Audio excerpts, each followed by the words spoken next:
empowering women in Christ. Hallelujah. Shekinah ന്യൂസിന്റെ എല്ലാ പ്രിയ പ്രേക്ഷകർക്കും നമ്മുടെ കർത്താവായ യേശു ക്രിസ്തുവിന്റെ കൃപയും സമാധാനവും ആശംസിക്കുകയാണ്. പ്രഷില്ല പ്രോഗ്രാമിന്റെ ഈ എപ്പിസോഡിലേക്ക് എല്ലാവരെയും ഏറ്റവും സ്നേഹത്തോടെ സ്വാഗതം ചെയ്യുന്നു. നമ്മൾ പഠിച്ചുകൊണ്ടിരുന്നത് പുതിയ നിയമത്തിൽ സുവിശേഷങ്ങളിൽ നമ്മൾ കണ്ടുമുട്ടുന്ന യേശുവിനെ അനുഗമിച്ച ആ സ്ത്രീകളെ കുറിച്ചായിരുന്നു. നമ്മുടെ കർത്താവിന്റെ പരസ്യ ജീവിത കാലത്ത് പട്ടണങ്ങൾ തോറും ഗ്രാമങ്ങൾ തോറും കർത്താവ് ചുറ്റി നടന്നപ്പോൾ ശിഷ്യരോടും കർത്താവിനോടും ഒപ്പം കർത്താവിനെ അനുഗമിച്ച ഒരു പറ്റം സ്ത്രീകൾ തങ്ങളായിരുന്ന അവസ്ഥയിൽ നിന്ന് തങ്ങളെ വിടുവിച്ച കർത്താവിനോടുള്ള നന്ദി സൂചകമായി തങ്ങളുടെ ജീവിതങ്ങളെ, തങ്ങളുടെ ജീവിത സാഹചര്യങ്ങളെ എല്ലാം പരിപൂർണമായി കർത്താവിന് അർപ്പിച്ച് പുതിയ സൃഷ്ടികളായി നമ്മെ ജീവിച്ച് കാണിച്ചു തന്ന കുറച്ച് സ്ത്രീകൾ. എൻ്റെ പ്രിയമുള്ള സഹോദരങ്ങളെ, കർത്താവിനെ തിരിച്ചറിയുന്നവർ, കർത്താവിനെ മനസ്സിലാക്കുന്നവർ പിന്നെ കർത്താവിനെ വിട്ടു പോകത്തില്ല. അതിന് ഉത്തമ ഉദാഹരണങ്ങളായിരുന്നു ഈ സ്ത്രീകൾ. സങ്കീർത്തകനായ ദാവീദ് 9-ാം അധ്യായം 10-ാം തിരുവാക്യത്തിൽ ഇപ്രകാരം പറയുന്നുണ്ട്: അങ്ങയുടെ നാമം അറിയുന്നവർ അങ്ങിൽ വിശ്വാസം അർപ്പിക്കുന്നു. കർത്താവേ, അങ്ങയെ അന്വേഷിച്ചവരെ അങ്ങ് ഉപേക്ഷിച്ചിട്ടില്ല. ദാവീദ് രാജാവ് ഉറപ്പോടെ പറയുകയാണ്, കർത്താവിന്റെ നാമം അറിയുന്നവർ കർത്താവിൽ വിശ്വാസം അർപ്പിക്കുന്നു. പിന്നെ കർത്താവിനെ കൃത്യമായിട്ട് അറിഞ്ഞ ഒരു വ്യക്തിക്ക് കർത്താവിൽ നിന്ന് മാറിപ്പോവുക അത്ര എളുപ്പമല്ല. നാം ഓരോരുത്തരെയും ഈ ഒരു വിളിയിലേക്കാണ് കർത്താവ് ക്ഷണിക്കുന്നത്.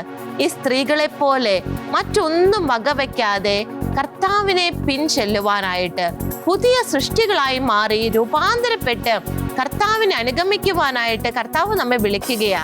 ഈ ഒരു കൃപയ്ക്കായി, പരിശുദ്ധാത്മാവിന്റെ അഭിഷേകത്തിനായി നമുക്ക് പ്രാർത്ഥിക്കാൻ. പ്രിയമുള്ളവരെ, പെന്തക്കോസ്ത തിരുനാൾ ദിവസം കൊടുങ്കാറ്റിന്റെ ആരവത്തോടെ സ്ലിഹന്മാരുടെ മേൽ ഇറങ്ങി വന്ന അതേ പരിശുദ്ധാത്മാവ് നാം ഓരോരുത്തരിലും ഇറങ്ങി വന്ന് കർത്താവിനായി ജ്വലിക്കുന്നവരാക്കി നമ്മളെ രൂപാന്തരപ്പെടുത്തുവാൻ ആ ഒരു കൃപയ്ക്കായിട്ട് നാം ആയിരിക്കുന്നിടത്തിരുന്ന് പരിശുദ്ധാത്മാവിനെ വിളിച്ച് ഇന്നത്തെ ശുശ്രൂഷയുടെ മേലുള്ള കർത്തൃത്വം കർത്താവിനെ ഏൽപ്പിച്ച് നമുക്ക് സ്തുതിച്ച് പ്രാർത്ഥിക്കാം. Hallelujah, hallelujah. പരിശുദ്ധാത്മാവേ, ഞങ്ങളുടെ മേൽ ഇറങ്ങി വരണമേ. കർത്താവിന് ധീര സാക്ഷികളായി മാറുവാൻ, വിശ്വസ്ത സാക്ഷികളായി മാറുവാൻ പരിശുദ്ധാത്മാവേ ഞങ്ങളെ അഭിഷേകം ചെയ്യണമേ. ഹല്ലേലൂയ. ഒരു കൊടും കാറ്റ് വീശിടട്ടെ, ഞാനിരിക്കും സ്ഥലമൊന്നു കുലുങ്ങിടട്ടെ. പെട്ടെന്നൊരു കൊടും കാറ്റ് വീശിടട്ടെ, ഞാനിരിക്കും സ്ഥലമൊന്നു കുലുങ്ങിടട്ടെ. എല്ലാ വാതിലും തുറന്നിടട്ടെ, ബന്ധനങ്ങളോ പൊട്ടി തകർന്നിടട്ടെ. ആപാദൻ റൂഹായാൽ നനയട്ടെ നാം, ആപാദൻ റൂഹായാൽ നനയട്ടെ നാം. ഹല്ലേലൂയ.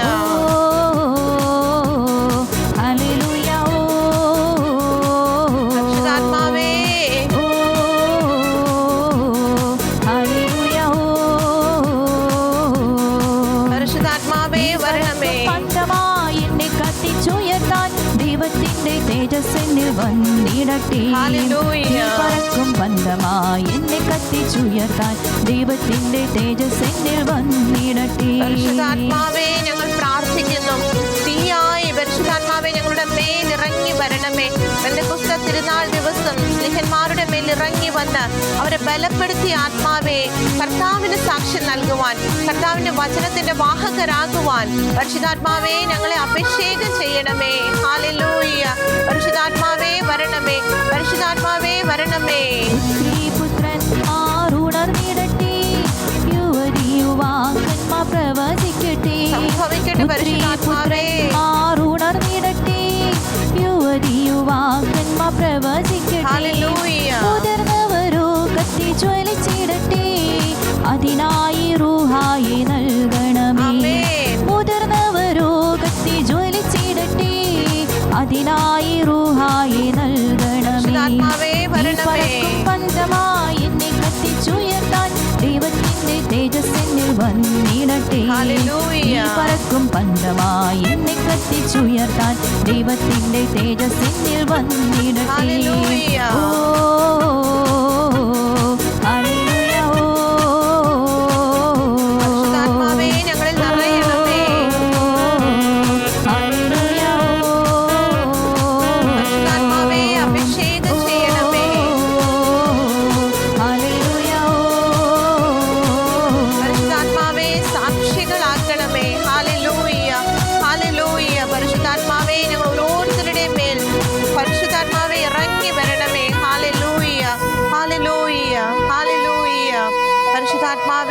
വരണമേ. പരിശുദ്ധാത്മാവേ അഭിഷേകം ചെയ്യണമേ. പരിശുദ്ധാത്മാവേ ഞങ്ങളെ നയിക്കണമേ. Hallelujah, hallelujah, hallelujah. ഞങ്ങളുടെ പ്രിയപ്പെട്ട അമ്മേ മാതാവേ, കർത്താവിൻ്റെ നയിപ്പിന് കീഴിൽ പരിപൂർണമായും വിധേയപ്പെട്ട് ഞങ്ങളെ ജീവിച്ച് കാണിച്ചു തന്ന ഞങ്ങളുടെ പ്രിയപ്പെട്ട അമ്മേ, ഞങ്ങൾ ഓരോരുത്തരും പരിശുദ്ധാത്മാവിനാൽ നിറഞ്ഞ് കർത്താവിൻ്റെ ധീര സാക്ഷികളായിരിക്കുവാനുള്ള കൃപ ലഭിക്കുവാൻ ഞങ്ങൾ ഓരോരുത്തർക്കും വേണ്ടി പ്രാർത്ഥിക്കണമേ. വിശുദ്ധ യോസേപ്പ് പിതാവേ, തിരുക്കുടുംബത്തിൻ്റെ പാലക, ഞങ്ങളുടെ ഓരോ കുടുംബങ്ങളും കർത്താവിൻ്റെ നാമം അറിഞ്ഞ് ജീവിക്കുന്നവരായി മാറുവാൻ ആ ഒരു വലിയ കൃപ ഞങ്ങൾക്ക് ലഭിക്കുവാൻ യോസേപ്പ് പിതാവേ പ്രാർത്ഥിക്കണമേ. നമുക്ക് ചേർന്ന് പ്രാർത്ഥിക്കാം. നന്മ നിറഞ്ഞ മറിയമേ സ്വസ്തി, കർത്താവ് അങ്ങയോടുകൂടെ സ്ത്രീകളിൽ അങ്ങ് അനുഗ്രഹിക്കപ്പെട്ടവളാകുന്നു. അങ്ങയുടെ ഉദരത്തിൻ ഫലമായ ഈശോ അനുഗ്രഹിക്കപ്പെട്ടവനാകുന്നു. പരിശുദ്ധ മറിയമേ, തമ്പുരാന്റെ അമ്മേ, പാപികളായ ഞങ്ങൾക്ക് വേണ്ടി ഇപ്പോഴും ഞങ്ങളുടെ മരണസമയത്തും തമ്പുരാനോട് അപേക്ഷിക്കണമേ. ആമേൻ, ആമേൻ. യേശുക്രിസ്തുവിൽ എൻ്റെ പ്രിയ സഹോദരങ്ങളെ, നമ്മൾ നമ്മുടെ ഈശോയെ അനുഗമിച്ച, ഈശോയുടെ പരസ്യജീവിത കാലത്ത് ഈശോയെ അനുഗമിച്ച സ്ത്രീകളെ കുറിച്ചാണ് ചിന്തിച്ചുകൊണ്ടിരുന്നത്. നമുക്ക് ആ ഭാഗത്തേക്ക് ഒന്നുകൂടി കടന്നു വരാം. വിശുദ്ധ ലൂക്കാസ്ലിഹായുടെ സുവിശേഷം 8-ാം അധ്യായം 1 മുതൽ 3 വരെയുള്ള തിരുവാക്യങ്ങൾ നമുക്കൊന്ന് ശ്രദ്ധിക്കാം. അതിനുശേഷം യേശു പട്ടണങ്ങളിലും ഗ്രാമങ്ങളിലും ചുറ്റി സഞ്ചരിച്ച് പ്രസംഗിക്കുകയും ദൈവരാജ്യത്തിൻ്റെ സുവിശേഷം അറിയിക്കുകയും ചെയ്തു. 12 പേരും അവനോടുകൂടെ ഉണ്ടായിരുന്നു. അശുദ്ധാത്മാക്കളിൽ നിന്നും മറ്റു വ്യാധികളിൽ നിന്നും വിമുക്തരാക്കപ്പെട്ട ചില സ്ത്രീകളും 7 ദുഷ്ടാത്മാക്കൾ വിട്ടുപോയവളും മഗ്ദലേന എന്ന് വിളിക്കപ്പെടുന്നവളുമായ മറിയവും ഹേറോദേസിൻ്റെ കാര്യസ്ഥനായ കൂസായുടെ ഭാര്യ യോവന്നയും സൂസന്നയും തങ്ങളുടെ സമ്പത്തുകൊണ്ട് അവരെ ശുശ്രൂഷിച്ചിരുന്ന മറ്റു പല സ്ത്രീകളും അവരോടൊപ്പം ഉണ്ടായിരുന്നു. നമ്മുടെ ഈശോയെ അനുഗമിച്ച സ്ത്രീകളെ കുറിച്ചാണ് തിരുവചനം പ്രതിപാദിക്കുന്നത്. ഇതിൽ മഗ്ദലേന മറിയത്തെക്കുറിച്ച് നമ്മൾ വിശദമായി പഠിച്ചതാണ്. മഗ്ദലേന മറിയത്തിലൂടെ കർത്താവ് നൽകുന്ന പാഠങ്ങൾ നമ്മൾ ചിന്തിച്ചതാണ്. കർത്താവിന് വേണ്ടി ഭ്രാന്ത് പിടിച്ചെന്ന് പറഞ്ഞ പോലെ കർത്താവിനോടൊപ്പം നടന്നിരുന്നവളായിരുന്നു മഗ്ദലേന മറിയം. അവളുടെ ജീവിതത്തിൽ കർത്താവിന് 1-ാം സ്ഥാനം കൊടുത്ത് മറ്റെല്ലാം വിട്ടുപേക്ഷിച്ച് കർത്താവിനെ പിൻപറ്റിയപ്പോൾ നമ്മൾ കണ്ടു, കർത്താവിൻ്റെ ഉത്ഥാനം, ആ ഉയിർപ്പ് ഏറ്റവും ആദ്യം അറിയുന്നത് മഗ്ദലേന മറിയമാണ്. ഉയർത്തെഴുന്നേറ്റ ഈശോ ആദ്യമായി പ്രത്യക്ഷപ്പെടുന്നത് മഗ്ദലേന മറിയത്തിന് മുൻപിലാണ്. എന്നിട്ട് അപ്പസ്തോലന്മാരുടെ അടുക്കലേക്ക് ഒരു അപ്പസ്തോലയായിട്ട് അയക്കപ്പെട്ടവളായിരുന്നു മഗ്ദലേന മറിയം. കർത്താവിന് വേണ്ടി തൻ്റെ ജീവിതം തന്നെ വെച്ചു കൊടുത്തപ്പോൾ കർത്താവ് അവളെ അങ്ങ് എടുത്ത് ഉപയോഗിക്കുകയായിരുന്നു. അവളുടെ ജീവിത അവസാനം വരെ കർത്താവിൻ്റെ ഒരു ധീരയായ സാക്ഷിയായിട്ട് അവൾ ജീവിച്ചു എന്ന് നമ്മൾ പഠിക്കുകയുണ്ടായി. വീണ്ടും രണ്ടാമത് ഇവിടെ പറയുന്ന ഒരു വ്യക്തിയാണ് കൂസായുടെ ഭാര്യയായ യോവാനയെ കുറിച്ച്. അതുപോലെ സൂസന്ന എന്ന് പറയുന്ന മറ്റൊരു പേരും കർത്താവ് ഇവിടെ എടുത്ത് പ്രതിപാദിക്കുന്നുണ്ട്. ഇതിൽ സൂസന്നയെ കുറിച്ച് കൂടുതലായി നമുക്കൊന്നും അറിയത്തില്ല. പിന്നീടുള്ള അവളുടെ ജീവിതം എന്തായിരുന്നു എന്ന് തിരുവചനം നമുക്ക് പറഞ്ഞു തരുന്നില്ല. എന്നാൽ കൂസായുടെ ഭാര്യയായ യോവാനയെ കുറിച്ചാണ് ഇന്ന് നമ്മൾ ചിന്തിക്കുവാനായി പോകുന്നത്. എൻ്റെ പ്രിയ സഹോദരങ്ങളെ, ഈ യോവാനയ്ക്ക് സുവിശേഷത്തിൽ കർത്താവിന്റെ വചനത്തിൽ കൊടുക്കുന്ന ഒരു വിശേഷണമുണ്ട്. തിരുവചനം എന്താ പറയുന്നത്? 3-ാം തിരുവാക്യത്തിലേക്ക് നമുക്കൊന്ന് കടന്നു വരാം. ഹേറോദേസിന്റെ കാര്യസ്ഥനായ കൂസായുടെ ഭാര്യ യോവന്ന. ഹേറോദേസിന്റെ കാര്യസ്ഥനായിരുന്നു കൂസ. എൻ്റെ പ്രിയ സഹോദരങ്ങളെ, ഹെറോദേസ് കൊട്ടാരത്തിൽ അങ്ങനെ അധികാരത്തിൽ കഴിയുന്ന ഒരു വ്യക്തിയാണ്. ഹെറോദേസിനെ കുറിച്ച് നമുക്കറിയാം. സ്നാപക യോഹന്നാനെ ശിരച്ഛേദം ചെയ്യുവാനുള്ള കൽപ്പന നൽകിയവനാണ് ഹെറോദേസ്. കർത്താവിനോ കർത്താവിന്റെ വചനങ്ങൾക്കോ വലിയ വില നൽകുന്നതായിട്ട് ഹെറോദേസിന്റെയോ അദ്ദേഹത്തിന്റെ കുടുംബത്തിന്റെയോ ജീവിതത്തിൽ നമ്മൾ കാണുന്നില്ല. ഹെറോദേസ് അന്തിപ്പാസ് ആണ്. അദ്ദേഹത്തിന്റെ അപ്പനായ ഹെറോദേസ് ആണ് കർത്താവ് ശിശു ആയിരുന്നപ്പോൾ 2 വയസ്സിൽ താഴെയുള്ള കുഞ്ഞുങ്ങളെയൊക്കെ വധിക്കുവാനുള്ള കൽപ്പന നൽകുന്നത്. അങ്ങനെ അധികാരത്തിൽ ഇരുന്ന് എന്തും ചെയ്യാൻ സാധിക്കും എന്ന് തെളിയിച്ചവരായിരുന്നു ഹെറോദേസുമാർ. അതിൽ ഈ ഹെറോദേസിന്റെ ആ ഒരു കാര്യസ്ഥനായിട്ട് ജോലി ചെയ്യുന്ന വ്യക്തിയായിരുന്നു കൂസ. അതായത് അത്യാവശ്യം നല്ല അധികാര സ്ഥാനത്തിരിക്കുന്ന ഒരു വ്യക്തിയായിരുന്നു. നമ്മൾ പഠിച്ചു വരുമ്പോൾ കാണാൻ സാധിക്കും, എല്ലാ അഡ്മിനിസ്ട്രേറ്റീവ് പവറും കൂസായ്ക്കുണ്ടായിരുന്നു. ഹെറോദേസിന്റെ ഭരണപരമായ എല്ലാ കാര്യങ്ങളിലും കൂസ സഹായിച്ചിരുന്നു. അത്രമാത്രം പ്രാധാന്യമുള്ള, അധികാരമുള്ള, പദവികളുള്ള, സമ്പത്തുള്ള ഒരു വ്യക്തിയായിരുന്നു കൂസ. അദ്ദേഹത്തിന്റെ ഭാര്യയാണ് കർത്താവിന്റെ പിറകെ പോയി എന്ന് തിരുവചനം പറയുന്ന യോവാന. എന്റെ പ്രിയ സഹോദരങ്ങളെ, നമുക്കൊന്ന് ചിന്തിച്ചു നോക്കാം. യോവാനയെ സംബന്ധിച്ച് തിരുവചനം പറയുന്നുണ്ട്, ഏതോ വ്യാധികളിൽ നിന്നൊക്കെ കർത്താവ് അവളെ വിമുക്തിയാക്കിയിട്ടുണ്ട്. എന്നാൽ അവളുടെ ജീവിത സാഹചര്യങ്ങൾ ഒന്നിനും കുറവില്ലാതെ കൊട്ടാരത്തിൽ സുഭിക്ഷമായി, സമൃദ്ധമായി, ലക്ഷൂറിയസ് ആയി കഴിയുവാനുള്ള എല്ലാ സാധ്യതയും ഉള്ളവളായിരുന്നു യോവാന. എന്നാൽ കർത്താവിൽ നിന്നും ആ ഒരു സ്പർശനം ലഭിച്ചു കഴിഞ്ഞപ്പോൾ, കർത്താവിൽ നിന്നും വിടുതൽ പ്രാപിച്ചു കഴിഞ്ഞപ്പോൾ അവളുടെ ജീവിതം പരിപൂർണമായിട്ട് മാറുകയാണ്. സമ്പത്തിനോടുള്ള, ആ ഒരു പദവികളോടുള്ള അവളുടെ ആഗ്രഹങ്ങളെല്ലാം മാറിപ്പോവുകയാണ്. അതൊക്കെ നിസ്സാരമായി കാണാൻ, അതൊക്കെ ഉപേക്ഷിച്ച് ഇറങ്ങിപ്പോകാൻ യോവാനയ്ക്ക് സാധിച്ചു. അതുകൊണ്ട് തന്നെയാണ് പ്രിയമുള്ളവരെ, കൂസായുടെ ഭാര്യ, ഹെറോദേസിന്റെ കാര്യസ്ഥനായ കൂസായുടെ ഭാര്യ യോവാന എന്ന് കർത്താവ് എടുത്തു പറയുന്നത്. അവൾ എന്തായിരുന്നു എന്ന് നമ്മൾ അറിയുമ്പോഴാണ് കർത്താവിന്റെ ആ ഒരു ശിഷ്യഗണത്തിലേക്ക്, കർത്താവിനെ അനുഗമിച്ച സ്ത്രീകളുടെ ഗണത്തിലേക്ക് ഇറങ്ങിച്ചെല്ലാൻ അവൾ കാണിച്ച അവളുടെ ആ മനസ്സിന്റെ വലിപ്പം, അവളുടെ ആ ഒരു ശിഷ്യത്വത്തിന്റെ വില നമുക്ക് മനസ്സിലാകുന്നത്. എത്രമാത്രം വില കൊടുത്തിട്ടാണ് അവൾ കർത്താവിനോടൊപ്പം ഇറങ്ങിപ്പോയിട്ടുണ്ടാവുക. നമുക്കറിയാം, സമൃദ്ധിയിലായിരുന്ന ജീവിതമാണ്, ഒന്നിനും കുറവില്ല, സമ്പത്തിന് സമ്പത്ത്, ഭക്ഷണ പദാർത്ഥങ്ങൾ, എല്ലാതരം സുഖ സൗകര്യങ്ങളും അവർക്ക് അനുഭവിക്കാമായിരുന്നു. എന്നാൽ ഇതൊക്കെ അവൾ വേണ്ടെന്ന് വെക്കുകയാ. എൻ്റെ പ്രിയ സഹോദരങ്ങളെ, പൗലോസ്ലീഹ നമുക്ക് പറഞ്ഞു തരുന്ന ഒരു കാര്യമുണ്ട്. ഫിലിപ്പിയിലെ സഭയ്ക്ക് എഴുതിയ ലേഖനം, അവിടെ 3-ാം അധ്യായം 8-ാം തിരുവാക്യത്തിൽ പൗലോസ്ലീഹായും ശിഷ്യത്വത്തിന്റെ വിലയെക്കുറിച്ച് വളരെ ശ്രേഷ്ഠമായി നമ്മെ പഠിപ്പിക്കുന്നുണ്ട്. തിരുവചനം എന്താ പറയുന്നത്? ഇവ മാത്രമല്ല എന്റെ കർത്താവായ യേശുക്രിസ്തുവിനെ പറ്റിയുള്ള ജ്ഞാനം,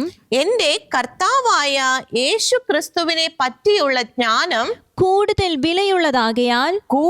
വിലയുള്ളതാകയാൽ സർവവും നഷ്ടമായി തന്നെ ഞാൻ പരിഗണിക്കുന്നു. അവനെ പ്രതി ഞാൻ സകലതും നഷ്ടപ്പെടുത്തുകയും ഉച്ഛിഷ്ടം പോലെ കരുതുകയുമാണ്. എൻ്റെ പ്രിയ സഹോദരങ്ങളെ, കർത്താവിനെ തിരിച്ചറിഞ്ഞ ഒരു വ്യക്തിയിൽ വരുന്ന മാറ്റമാണ് ഇവിടെ പൗലോസ്ലീഹ നാം ഓരോരുത്തരോടും പറഞ്ഞു തരുന്നത്. ഈ ഒരു വചനം നമ്മുടെ ജീവിതവുമായി ഒന്ന് കമ്പയർ ചെയ്ത് നോക്കാം പ്രിയമുള്ളവരെ. നമുക്ക് നമ്മെ തന്നെ ഒന്ന് വിലയിരുത്താം. ഈ ഒരു വചനം വെച്ച് കർത്താവിനെ അറിഞ്ഞു കഴിഞ്ഞപ്പോൾ ഈ ഒരു തലത്തിലേക്ക് ഉയരാൻ എനിക്ക് സാധിച്ചിട്ടുണ്ടോ? നമ്മൾ ചിന്തിക്കണം. ഇവിടെ ഈ യോവാന ഇതാ നമുക്ക് കാണിച്ചു തന്നത്. സകലതും ഉച്ഛിഷ്ടം പോലെ അവൾ കരുതുകയാ, എല്ലാം അവൾ ഉപേക്ഷിക്കുകയാ, ഉപേക്ഷിച്ച് കർത്താവിന്റെ പിറകെ പോവുകയാ. നമുക്കറിയാം കർത്താവിനെ പറ്റി, കർത്താവ് പറയുന്നുണ്ട്, മനുഷ്യപുത്രന് തല ചായ്ക്കാൻ പോലും സ്ഥലമില്ല എന്ന്. അതുപോലെ ഗ്രാമങ്ങൾ തോറും പട്ടണങ്ങൾ തോറും ചുറ്റി നടന്ന് ദൈവരാജ്യം പ്രസംഗിക്കുന്ന കർത്താവിന്റെ സംഘത്തിൽ എല്ലാ ലക്ഷറിയിലും കഴിഞ്ഞിരുന്ന യോവാന കടന്നു വന്നപ്പോൾ അവൾ നേരിട്ട പ്രതിസന്ധികൾ എന്തെല്ലാമാണെന്ന് നമുക്ക് ചിന്തിക്കാം പ്രിയമുള്ളവരെ. ഭക്ഷണം ശരിയായി ലഭിക്കുമോ എന്നറിയില്ല, വസ്ത്രങ്ങൾ എങ്ങനെ ലഭിക്കുമെന്നറിയില്ല. കർത്താവിനെ അവൾ പിൻപറ്റുകയാണ്. കർത്താവിന്റെ സ്ലീഹന്മാർക്ക് വേണ്ടി, കർത്താവിന് വേണ്ടി ശുശ്രൂഷ ചെയ്യുവാൻ അവൾ അവളുടെ ജീവിതത്തെ മാറ്റിവെക്കുകയാ. എല്ലാം ഉച്ഛിഷ്ടം പോലെ അവൾ കരുതുകയാ. താൻ ആയിരുന്ന എല്ലാ സുഖ സൗകര്യങ്ങളും ക്രിസ്തുവിന്റെ സുവിശേഷത്തിനു വേണ്ടി അവൾ ചെലവാക്കുകയാ. അവളുടെ സമയം, അവളുടെ സ്വാധീനങ്ങൾ, അവളുടെ ഇൻഫ്ലുവൻസുകൾ, അവൾ നമുക്കറിയാം അധികാരത്തിലുള്ള ഒരാളാണ്. അവളുടെ അധികാരത്തിൽപ്പെട്ട എല്ലാ കാര്യങ്ങളും സാധ്യതകളും അവൾ കർത്താവിന്റെ സുവിശേഷ വ്യാപ്തിക്ക് വേണ്ടി ഉപയോഗിക്കുകയാണ്. കർത്താവിനെ അവൾ ശുശ്രൂഷിക്കുകയാ. തനിക്കുണ്ടായിരുന്ന എല്ലാം എടുത്തിട്ട് ഒരു ശിഷ്യന് വേണ്ട ഗുണങ്ങളെ കുറിച്ച്, അതിന് വേണ്ടുന്നതായ ആവശ്യ ഘടകങ്ങളെ കുറിച്ച് കർത്താവ് പലപ്പോഴും അവരെ പഠിപ്പിക്കുന്നതായി നമുക്ക് കാണുവാൻ സാധിക്കും. നമുക്ക് വിശുദ്ധ ലൂക്കാസ്ലിഹായുടെ സുവിശേഷത്തിലേക്ക് കടന്നു വരാം. അവിടെ 9-ാം അധ്യായം 57 മുതലുള്ള തിരുവാക്യങ്ങളിൽ കർത്താവ് ശിഷ്യത്വത്തിന്റെ വിലയെക്കുറിച്ച് കൃത്യമായി പറയുന്നുണ്ട്. അവിടെ 57 തിരുവാക്യം നമുക്കൊന്ന് ശ്രദ്ധിക്കാം. അവർ പോകും വഴി ഒരുവൻ അവനോട് പറഞ്ഞു, നീ എവിടെ പോയാലും ഞാൻ നിന്നെ അനുഗമിക്കും. കർത്താവിന്റെ അടുക്കൽ വന്ന് ഇതുപോലെ ഞാൻ നിന്റെ ശിഷ്യനാകും, ഞാൻ നിന്നെ അനുഗമിക്കും എന്ന് പറയുന്ന പലരെയും ഈ തിരുവാക്യം തൊട്ട് അങ്ങോട്ട് നമുക്ക് കാണുവാൻ സാധിക്കും. എന്നാൽ കർത്താവ് അവരോട് ഓരോന്ന് ആവശ്യപ്പെടുമ്പോൾ അവർ അവനെ വിട്ടുപോകുന്നതായിട്ടാണ് നമ്മൾ കാണുന്നത്. ശിഷ്യത്വം എന്ന് പറയുന്നത് അത്ര നിസ്സാരമായ കാര്യമല്ല പ്രിയമുള്ളവരെ. കർത്താവിനെ അനുഗമിച്ചു എന്ന് പറയുമ്പോൾ അത് വെറുതെ പോകുന്ന ഒരു കാര്യമല്ല. അതിന്റെ പിന്നിൽ ഒത്തിരിയേറെ വില കൊടുക്കലുണ്ട്, ഒത്തിരിയേറെ സഹനങ്ങളുണ്ട്, ഒത്തിരിയേറെ പ്രതിസന്ധികളെ തരണം ചെയ്യലുണ്ട്. ഇവിടെ യോവാന കർത്താവിന്റെ പിറകെ ഇറങ്ങിപ്പോയപ്പോൾ ഒത്തിരിയേറെ കാര്യങ്ങൾ അവൾക്ക് നഷ്ടപ്പെടുത്തേണ്ടതായി വന്നിട്ടുണ്ട്. നമ്മളിപ്പോൾ വായിച്ചു കേട്ട ആ ഒരു വ്യക്തി, കർത്താവിന്റെ ശിഷ്യനാകാൻ ആഗ്രഹിച്ചു വന്ന ഒരു വ്യക്തി കർത്താവിനോട് അതിനായി ചോദിക്കുമ്പോൾ കർത്താവ് പറയുന്നുണ്ട് അവൻ നേരിടേണ്ടി വരുന്ന പ്രശ്നങ്ങളെ കുറിച്ച്. കർത്താവിന് തല ചായ്ക്കാൻ പോലും, മനുഷ്യപുത്രന് തല ചായ്ക്കാൻ പോലും ഇടമില്ല എന്നൊക്കെ കർത്താവ് പറയുന്നുണ്ട്. താൻ നേരിടാൻ പോകുന്ന, തന്റെ ശിഷ്യന്മാർ നേരിടാൻ പോകുന്ന പ്രതിസന്ധികളെ കുറിച്ച് പറയുമ്പോൾ അവർ വിട്ടുപോവുകയാണ്. തന്റെ പിറകെ വരാൻ പറയുമ്പോൾ മറ്റു ചിലർ വീട്ടിലുള്ളവരോട് പറഞ്ഞിട്ട് വരാം, അല്ലെങ്കിൽ പിതാവിനെ അടക്കിയിട്ട് വരാം എന്നൊക്കെ പലവിധ എക്സ്ക്യൂസുകൾ പറയുന്നുണ്ട്. എന്നാൽ അതിന്റെ അവസാനം കർത്താവ് പറയുന്ന ഒരു കാര്യമുണ്ട്. തന്റെ ശിഷ്യനായിട്ട് ഒരുവൻ വരാൻ തീരുമാനിച്ചാൽ, അതിനായിട്ട് ജീവിതം മാറ്റിവെച്ചാൽ അവനുണ്ടായിരിക്കേണ്ട ഒരു വലിയ ഗുണത്തെക്കുറിച്ച് കർത്താവ് അവിടെ പറയുന്നുണ്ട്. ലൂക്കാസ്ലിഹായുടെ സുവിശേഷം 9-ാം അധ്യായം 62-ാം തിരുവാക്യം നമുക്കൊന്ന് ശ്രദ്ധിക്കാം. യേശു പറഞ്ഞു, കലപ്പയിൽ കൈവച്ചിട്ട് പിന്തിരിഞ്ഞു നോക്കുന്ന ഒരുവനും സ്വർഗരാജ്യത്തിന് യോഗ്യനല്ല. കലപ്പയിൽ കൈവച്ചിട്ട്, അതായത് കർത്താവിന്റെ ശിഷ്യനാണെന്നും പറഞ്ഞ് ഇറങ്ങിപ്പോന്നിട്ട് എന്തെങ്കിലും കാരണങ്ങളാൽ പിന്തിരിഞ്ഞു നോക്കുന്ന, പിറകോട്ട് നോക്കുന്ന ഒരുവനും കർത്താവിന്റെ ശിഷ്യനാകാൻ യോഗ്യനല്ല എന്നാ പറയുന്നത്. കർത്താവിനെ അനുഗമിച്ചു എന്ന് പറഞ്ഞ് നമ്മൾ പഠിക്കുന്ന അവർ ഓരോരുത്തരും കർത്താവിനെ പിൻപറ്റിയവരാ. അവർ പിന്തിരിഞ്ഞു നോക്കിയവരല്ല. തങ്ങളുടെ പഴയ ജീവിതം വിട്ടുപേക്ഷിച്ചവരാണ്. തങ്ങളായിരുന്ന സുഖ സൗകര്യങ്ങൾ വിട്ടുപേക്ഷിച്ചവരാണ്. കർത്താവിനോട് കൂടെ എന്തും സഹിക്കാൻ തയ്യാറായി കടന്നു വന്നവരാണ്. നമ്മൾ ഇവിടെ പ്രത്യേകമായി ചിന്തിക്കുന്നത് സ്ത്രീകളെ കുറിച്ച്. നമുക്കറിയാം, സ്ത്രീകൾ ഈ ഒരു ഗണത്തോടു കൂടെ പോകുമ്പോൾ നേരിടുന്ന പ്രശ്നങ്ങൾ എന്തെല്ലാമാണെന്ന് നമുക്ക് ചിന്തിക്കാവുന്നതേ ഉള്ളൂ. പ്രത്യേകിച്ച് നമ്മൾ പഠിച്ചുകൊണ്ടിരിക്കുന്ന യോവാന എല്ലാ സുഖ സൗകര്യങ്ങളോടും എല്ലാ പ്രൊട്ടക്ഷനോടും കൂടി കൊട്ടാരത്തിൽ കഴിഞ്ഞവളാ. എന്നാൽ ഇവിടെ ഗ്രാമങ്ങൾ തോറും ചുറ്റിത്തിരിഞ്ഞ് നടക്കുകയാ കർത്താവിന്റെ സ്ലിഹന്മാരോടും നമ്മുടെ കർത്താവിന്റെയും കൂടെ. അവൾക്ക് നേരിടേണ്ടി വന്ന പ്രശ്നങ്ങൾ, ബുദ്ധിമുട്ടുകൾ അവൾ ഒരിക്കലും അതൊന്നും എണ്ണി എണ്ണി പറയുന്നതായിട്ട് നമ്മൾ കാണുന്നില്ല. സന്തോഷത്തോടെ കർത്താവിന്റെ കൂടെ അവൾ യാത്ര ചെയ്യുകയാ. വീണ്ടും ചുറ്റുമുള്ളവരുടെ കുത്തുവാക്കുകൾ, എല്ലാവരും പരിതപിക്കുന്നുണ്ടാകും അവളെ നോക്കിയിട്ട്. ഇത്രയേറെ സൗകര്യങ്ങളുള്ള, സാധ്യതകളുള്ള ഒരു സ്ത്രീ, നോബിൾ ലൈഫ് ജീവിച്ചിരുന്ന ഒരു സ്ത്രീ, അവൾ ഇപ്രകാരം കർത്താവിന്റെ കൂടെ അലഞ്ഞു തിരിഞ്ഞ് നടക്കുന്നു എന്ന് പലരും പറഞ്ഞിട്ടുണ്ടാകും. ഇത് തന്നെ കർത്താവ് നമ്മോട് മുന്നറിയിപ്പ് നൽകിയിട്ടുണ്ട്. നമുക്കറിയാം, വിശുദ്ധ യോഹന്നാന്റെ സുവിശേഷം 15-ാം അധ്യായം 19-ാം തിരുവാക്യത്തിൽ കർത്താവ് എന്താ പറയുന്നത്? നിങ്ങൾ ലോകത്തിൻ്റെതായിരുന്നുവെങ്കിൽ ലോകം സ്വന്തമായതിനെ സ്നേഹിക്കുമായിരുന്നു. എന്നാൽ നിങ്ങൾ ലോകത്തിൻ്റെതല്ലാത്തതുകൊണ്ട് ഞാൻ നിങ്ങളെ ലോകത്തിൽ നിന്നും തിരഞ്ഞെടുത്തതുകൊണ്ട് ലോകം നിങ്ങളെ ദ്വേഷിക്കുന്നു. കർത്താവിന്റെ കൂടെ തെരഞ്ഞെടുക്കപ്പെട്ടവരുടെ കാര്യമാണ് കർത്താവ് പറയുന്നത്. കർത്താവിന്റെ കൂടെ നടക്കുമ്പോൾ ലോകം നിങ്ങളെ ദ്വേഷിക്കുമെന്നാ പറയുന്നത്.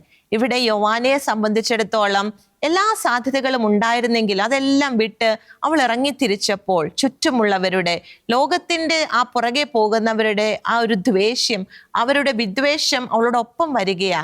എന്നാൽ അവൾ അതൊന്നും കാര്യമാക്കുന്നില്ല. കർത്താവിനോടൊപ്പം വില കൊടുത്ത് അവൾ നടക്കുകയാ ചെയ്യുന്നത്. ഈ ഒരു നല്ല കാലത്ത് കർത്താവ് അത്ഭുതങ്ങൾ പ്രവർത്തിച്ച് വളരെ പ്രസിദ്ധി ആർജിച്ച ഒരു സമയമുണ്ട്.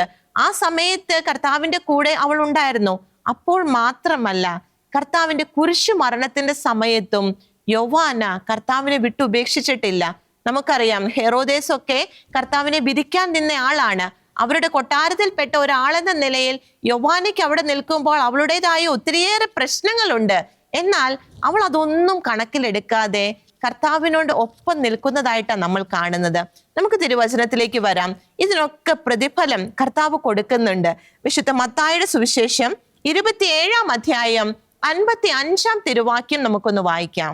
ഗലീലയിൽ നിന്ന് യേശുവിനെ അനുഗമിച്ചവരും അവന് ശുശ്രൂഷ ചെയ്തിരുന്നവരുമായ അനേകം സ്ത്രീകൾ അകലെ ഇക്കാര്യങ്ങൾ നോക്കിക്കൊണ്ട് നിന്നിരുന്നു. ഇവിടെ യോവാനെ അടക്കം ഗലീലയിൽ നിന്ന് കർത്താവിനെ അനുഗമിച്ചിരുന്ന സ്ത്രീകൾ കർത്താവിന്റെ കുരിശു മരണ സമയത്ത് നോക്കിക്കൊണ്ട് നിന്നിരുന്നു എന്നാ പറയുന്നത്. അവിടെ അത്രയേറെ ബുദ്ധിമുട്ടുകളുള്ള കാര്യങ്ങൾ കാണുമ്പോഴും തങ്ങൾ പിന്തുടർന്നവൻ കുരിശിൽ കിടക്കുന്നത് കാണുമ്പോഴും വിശ്വാസത്തിന് ക്ഷയമേൽക്കാതെ അവിടെ നിൽക്കണമെങ്കിൽ അവരുടെ വിശ്വാസത്തിന്റെ ആ ഒരു അളവ് എന്തായിരിക്കണം എന്ന് ചിന്തിക്ക് പ്രിയമുള്ളവരെ.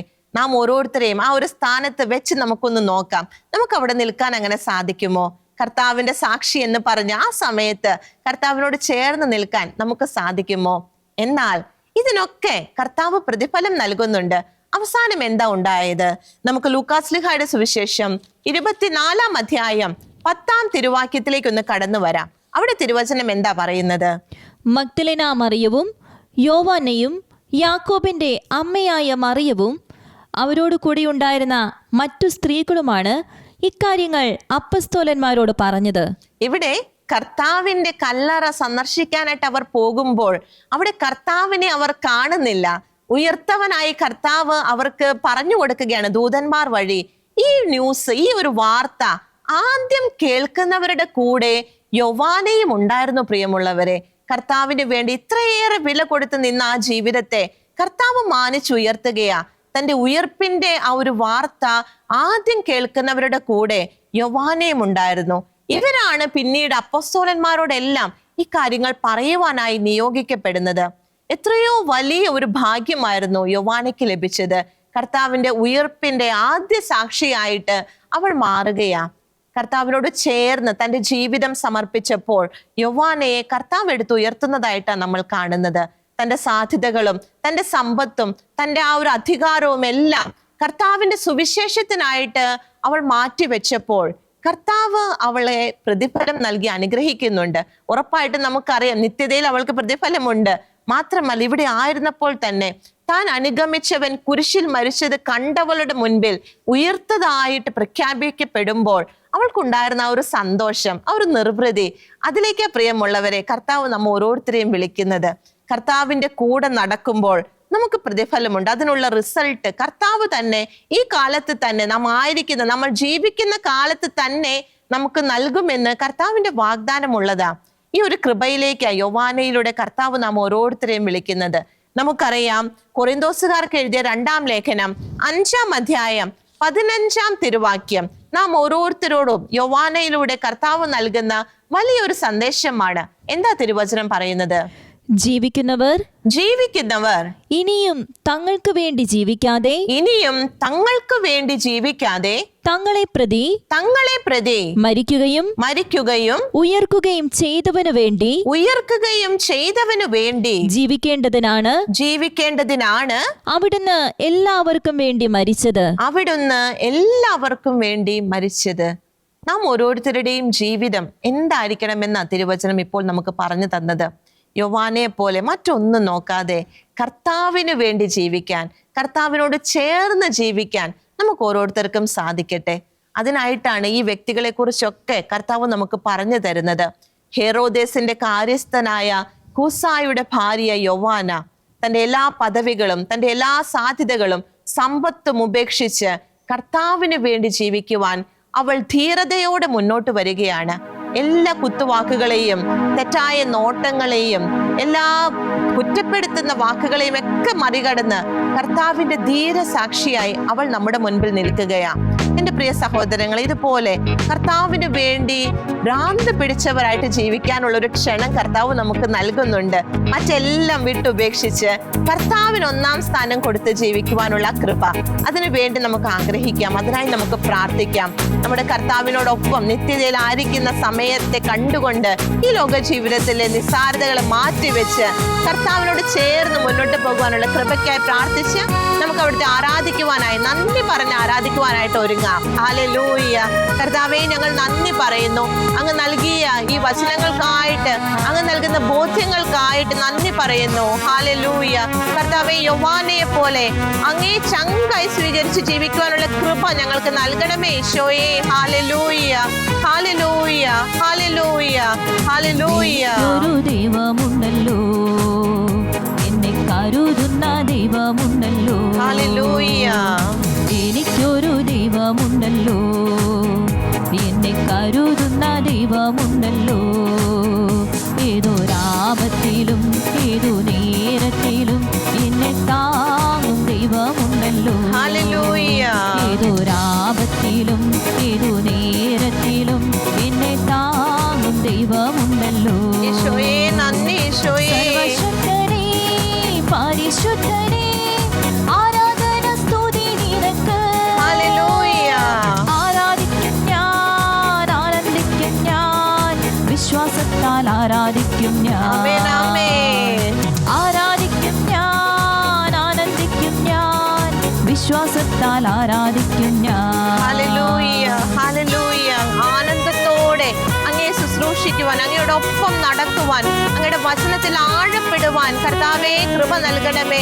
കർത്താവേ, ഞങ്ങളെ നയിക്കണമേ എന്ന് പ്രാർത്ഥിക്കുന്നു. Hallelujah, hallelujah. കർത്താവേ, അങ്ങ് ഞങ്ങൾക്ക് കാണിച്ചു തന്ന യോവാനയെ പോലെ അങ്ങേക്ക് ധീര സാക്ഷിയായി ജീവിക്കാനുള്ള കൃപ നൽകണമേ എന്ന് പ്രാർത്ഥിക്കുന്നു. Hallelujah, hallelujah. ഈശോയേ എണ്ണമില്ല കൃപകളാലേ എന്നെ അനുദിനം നടത്തിയിടുന്ന, എണ്ണമില്ല കൃപകളാലേ എന്നെ അനുദിനം നടത്തിയിടുന്ന, എൻ്റെ ആവശ്യങ്ങൾ എല്ലാം അറിഞ്ഞിടുന്ന എൻ്റെ ദൈവം അരികിലുണ്ട്.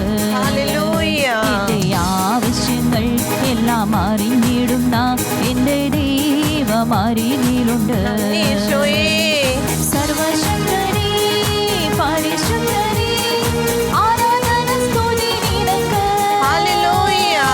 ആരാധിക്കും ഞാൻ, ആനന്ദിക്കും ഞാൻ, വിശ്വാസത്താൽ ആരാധിക്കും ആമേൻ, ഞാൻ. ആമേൻ. ആരാധിക്കും ഞാൻ, ആനന്ദിക്കും ഞാൻ, വിശ്വാസത്താൽ ആരാധിക്കും നന്ദി ഞാൻ. ഈശോയേ. ആരാധിക്കും ഞാൻ, ആനന്ദിക്കും ഞാൻ, വിശ്വാസത്താൽ ആരാധിക്കും ഞാൻ. Hallelujah, hallelujah. ഈശോയെ, അങ്ങേ ആരാധിക്കുവാൻ, ആനന്ദത്തോടെ മുന്നേറുവാനുള്ള കൃപ നൽകുന്നതിനെ ഓർത്ത് ഞങ്ങൾ അങ്ങേക്ക് നന്ദി പറയുന്നു. Hallelujah, hallelujah. ഈശോയെ നന്ദി, ഈശോയെ നന്ദി, ഈശോയെ നന്ദി. Hallelujah, hallelujah, hallelujah. ഈശോയെ നന്ദി, ഈശോയെ നന്ദി. ഹല്ലേലൂയ. ആമേൻ. എൻ്റെ പ്രിയ സഹോദരങ്ങളെ, ഈശോ നമ്മളെ പഠിപ്പിച്ചതുപോലെ, വചനത്തിലൂടെ നമ്മൾ കണ്ടതുപോലെ, യേശുവിനെ അനുഗമിച്ച സ്ത്രീകളെ പോലെ, മറിയം മഗ്ദലനായെ പോലെ, യോവാനയെ പോലെ, സുസന്നയെ പോലെ മറ്റെല്ലാം നിസ്സാരമായി കണ്ട് കർത്താവിനെ പിൻപറ്റുവാനുള്ള കൃപ നമുക്ക് ഓരോരുത്തർക്കും ലഭിക്കട്ടെ. അങ്ങനെ വിശ്വാസ യാത്രയിൽ കർത്താവിനോട് ചേർന്ന് മുന്നോട്ട് പോകാൻ നമുക്ക് സാധിക്കട്ടെ. കർത്താവ് എല്ലാവരെയും സമൃദ്ധമായി അനുഗ്രഹിക്കുകയും പരിപാലിക്കുകയും ചെയ്യട്ടെ. നിങ്ങളുടെ അഭിപ്രായങ്ങളും പ്രാർത്ഥനാ നിയോഗങ്ങളും ഞങ്ങളെ അറിയിക്കുക. ഞങ്ങളുടെ നമ്പർ 9495219811. ഞങ്ങളുടെ ഇമെയിൽ priscilla@gmail.com. ഞങ്ങളുടെ address പ്രിഷില്ല Shekinah news, Thalikkode, Pattikkad PO, Thrissur, Kerala 680652.